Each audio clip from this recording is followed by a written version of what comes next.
నమస్తే, welcome to I news. నేను హిమ. దేశవ్యాప్తంగా ఇప్పుడు పెట్రోల్ బంకుల్లో E20 పెట్రోల్ మాత్రమే అందుబాటులో ఉంది. కానీ ఇదే ఇప్పుడు లక్షలాది పాత వాహన యజమానులకు తలనొప్పిగా మారిందనే చర్చ జరుగుతోంది. మైలేజ్ తగ్గుతోందని, ఇంజిన్ పనితీరు దెబ్బతింటోందని కొందరు ఆరోపిస్తూ ఉన్నారు.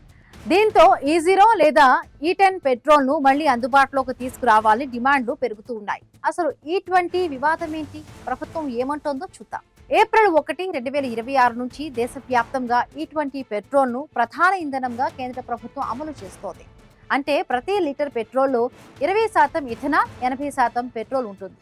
దేశం చమురు దిగుమతులపై ఆధారాన్ని తగ్గించడం, రైతులకు మేలు చేయడం, కార్బన్ ఉద్గారాలను తగ్గించడం దీని ప్రధాన లక్ష్యం. అయితే ఈ నిర్ణయంతో పాత కార్లు, బైకులు కలిగిన యజమానుల్లో ఆందోళన పెరుగుతోంది.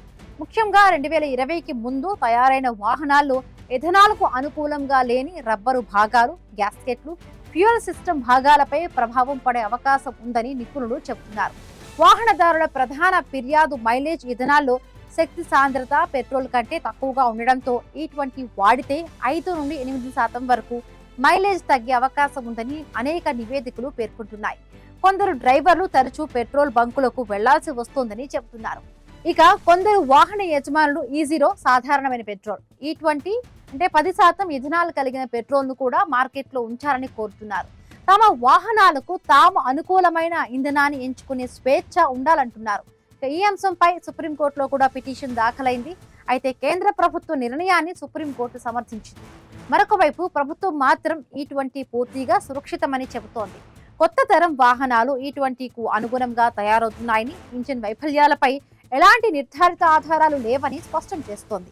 E20 వల్ల కాలుష్యం తగ్గడమే కాకుండా దేశ విదేశీ మారక వ్యయం కూడా ఆదా అవుతోందని వాదిస్తోంది. ఇంతలో కేంద్రం E20తో ఆగకుండా E22, E25, E27, E30 వంటి మరింత ఎక్కువ ఇథనాల్ మిశ్రమాల కోసం కూడా ప్రమాణాలను ప్రకటించడం చర్చనీయాంశంగా మారింది. ఇటీవలే ఈ 85 ఇంధనాన్ని కూడా దేశంలో ప్రవేశపెట్టింది. మొత్తానికి పర్యావరణ పరిరక్షణ, చమురు దిగుమతుల తగ్గింపు ఒకవైపు ఉంటే, పాత వాహనాల పనితీరు, మైలేజ్, నిర్వహణ ఖర్చులపై యజమానుల ఆందోళనలు మరొక వైపు ఉన్నాయి. ఈ వివాదం ఇంకా కొనసాగే అవకాశాలు కనిపిస్తున్నాయి.